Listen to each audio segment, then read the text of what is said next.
2 week पहले एक video upload किया था जिसमें हमने देखा कि स्लो मेटाबॉलिज्म होने से क्या क्या सिम्टम्स दिखते हैं। अगर उसमें से 2+ कुछ भी आपको दिख रहा है, so this video is for you, जहाँ पे हम लोग देखेंगे सिंपल ट्रिक्स है कि आपका मेटाबॉलिज्म रिकंस्ट्रक्ट कैसे करना है, या फिर जो आपका मेटाबॉलिज्म रेट है उसको इंक्रीज कैसे करना है with simple tricks. So point number 1 is iodine. जब भी मेटाबॉलिक डैमेज होता है, लास्ट का पॉइंट मैंने बताया था कि थायराइड हार्मोन सेक्रेशन जब कम होता है तब आपका BMR बेसल मेटाबॉलिक रेट 30% से डाउन होता है। ये कब होता है? जब आपका T4 टू T3 कन्वर्जन कम होता है या फिर हो ही नहीं रहा है। इस केस में होता है कि आपको आयोडाइन की ज़रूरत है। जो ऑलरेडी प्रॉब्लम में है, हाइपोथायरॉइड जिसको बोलते हैं, तो वो प्रॉब्लम जिनको है ऑलरेडी वो ले रहे हैं ऑलरेडी आयोडाइन का supplement.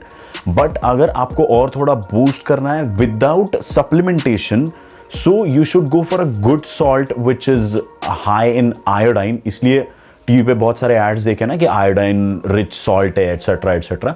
This is the reason, just because T3 वो फॉर्म है जो बॉडी को समझता है, T4 समझता नहीं है। ओके, सो आयोडाइन वही करता है कि T4 जो थायराइड हार्मोन है उसको T3 में कन्वर्ट करके आपका बेसल मेटाबॉलिक रेट बढ़ाता है। Point number 2 is my favourite, जो मैं हमेशा करता हूँ, that is my early morning ACV lemon plus salt drink. I will prefer, अगर आपका मेटाबॉलिज्म कम भी है, अगर नॉर्मल भी है, सो you should go for that drink, just because इससे फैट मेटाबॉलाइज होता है जल्दी। जो लास्ट का पॉइंट मैंने बताया था कि आपका बॉडी टेम्परेचर जो कम रहता है, ये बॉडी टेम्परेचर को बढ़ाने के लिए हेल्प करेगा। ये आपके फैटी एसिड्स को आपके माइटोकॉन्ड्रिया में लेके जाता है, मतलब more fat burn and increased body temperature. Simple solution, start your day with ACV, lemon and salt. Point number 3 is protein consumption. इसको आपको बढ़ाना है। रीजन क्या है?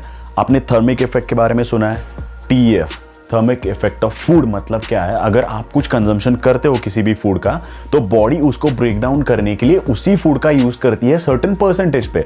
If we are talking about protein, अगर आप प्रोटीन कंजम्पशन ज्यादा कर रहे हो तो 25% बॉडी प्रोटीन यूज करेगी उसी फूड को ब्रेक डाउन करने के लिए। और इसका एक एडवांटेज भी होगा कि आपका एक्टिव टिश्यू मतलब मसल मास इंक्रीज होने के लिए भी हेल्प होगा। अगर आपको अभी भी डाउट है कि ज़्यादा प्रोटीन कंजम्पशन करने से किडनी पे लोड आएगा एटसेट्रा, जो भी आप मिथ सुनते हो, it's not true.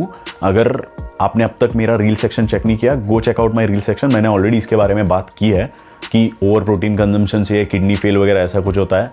It's a myth and you can have it. उल्टा इसका एडवांटेज है, आपका एक्टिव टिश्यू बढ़ेगा, मसल मास बढ़ेगा, बोन स्ट्रॉक होंगे, so it's good, so don't worry about it. Point number 4 is chromium. It's a supplement जो easily available है, आपको किसी भी प्रोटीन स्टोर में या फिर ऑनलाइन मिल जाएगा। इसका जो कंजम्पशन करना है उसका मैं डिस्क्रिप्शन में डाल दूंगा कि कितना कौन से टाइम पे करना है। Okay, so what chromium do basically, आपके GLUT4 रिसेप्टर्स है जो मसल्स पे होते हैं, तो उनको वो एक्टिवेट करके सुपरफिशियल लेयर पे लाता है, जहां से जो लास्ट पॉइंट मैंने बताया था कि जैसे आपका ब्लड शुगर ट्रैवल करता है कंटिन्यूसली, इसकी वजह से इंसुलिन आके इस सबको फैट में कन्वर्ट कर रहा था, तो ये होने नहीं देगा। ये आपके रिसेप्टर्स को एक्टिव रखेगा, जिससे कि ये सब कुछ ट्रैवल होने वाला शुगर मसल में जाएगा। Point 5, take a break. कैसा ब्रेक लेना है? अगर आप कंटिन्यूसली HIIT कर रहे हो डेली बेसिस पे, बहुत इंटेंस वर्कआउट हो रहा है, बॉडी रिकवर नहीं हो रहा है, पेन बहुत दिनों तक है, इट्स अ साइन कि आपको ब्रेक लेना बहुत जरूरी है। In this period what you can do LISS means low intensity steady state cardio. इससे होगा क्या? इससे आपका फैट लॉस होने में हेल्प होगी और आपके मसल्स को रिकवरी के लिए अच्छा टाइम मिलेगा। अदरवाइज हो क्या रहा है, ये जो आप कंटिन्यूसली प्रेशर क्रिएट कर रहे हो बॉडी पे, सो जो हार्मोन मैं हमेशा बात करता हूं, जो stress hormone, it is cortisol, so वो आ रहा है, आपकी बॉडी पे स्ट्रेस डाल रहा है और आपका बेली फैट बढ़ रहा है और विसरल फैट बढ़ रहा है। विसरल फैट मतलब जो फैट आपके ऑर्गन्स के अराउंड है, जो उनका फंक्शन स्लो डाउन करता है। ओके, सो अगर रिकवरी स्लो है, बॉडी पेन है बहुत दिनों तक, take a break, split your workout. अगर आप 6 दिन वर्कआउट कर रहे हो तो उसको 3 दिन पे लेके आओ, ऑल्टरनेट डे पे कार्डियो इंट्रोड्यूस करो बॉडी को। इस सोच में मत रहो कि रेगुलर वर्कआउट करना ही जरूरी है। वर्कआउट इज अ स्ट्रेस, क्योंकि जितने भी आपने कोविड के टाइम पे पेशेंट्स को ऑब्जर्व किया होगा, कुछ लोग भी थे जो वर्कआउट करने के बाद भी उनको कोविड हो रहा था। सो इससे एक बात समझ लो कि वर्कआउट से बॉडी पे स्ट्रेस आता है। ओके, सो अगर ऐसा कुछ सिनेरियो है तो मिनिमम लेवल पे वर्कआउट रखो। अगर बॉडी बहुत ज़्यादा स्ट्रेस में है तो that's why less is the best option. कुछ नहीं होगा, फैट नहीं बढ़ेगा बॉडी पे, ना ही आपका मसल मास कम होगा। So give your body enough time, give a good rest and take a break.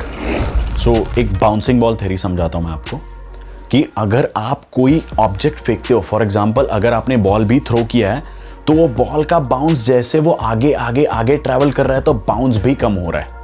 Okay, सो इससे एक बात समझ लो, अगर आप different types of diet try कर रहे हो और अगर आप डाइट स्टार्ट करके छोड़ भी रहे हो ना, सो इसका सेम इंपैक्ट आपकी बॉडी पे आ रहा है। जो बाउंस कम हो रहा है ना, so that bounce means response from your body. So आपकी बॉडी का रिस्पॉन्स कम हो रहा है। So what is the best way, आपको क्या करना चाहिए? Introduce fasting, intermittent fasting. अगर पॉसिबल हो तो गो फॉर 24 आवर्स फास्टिंग, कि जिससे कुछ नहीं खाना है। यू कैन हैव वाटर और you can have black coffee और ग्रीन टी और any type of herbal tea. अगर ये भी पॉसिबल नहीं है, आई विल रेकमेंड कि आप यही करो। अगर स्टार्ट कर रहे हो इस सब का तो go for 1 day fasting at least, 24 hours का पहले करो। और अगर रेगुलर बेसिस पे कर सकते हो तो what you can do is go for 16 hours of fasting और go for 20 hours of fasting. There are so many benefits जो आपका मेटाबॉलिक डैमेज रिपेयर करने के लिए हेल्प करता है। और जब भी आपकी बॉडी फास्टिंग से निकलती है तो ये बॉडी फैट गेन करने के लिए रेजिस्टेंट है। मतलब इसके बाद आप जो खाओगे इतना श्योर है कि इससे फैट गेन नहीं होगा, उल्टा your body is prone to muscle gain.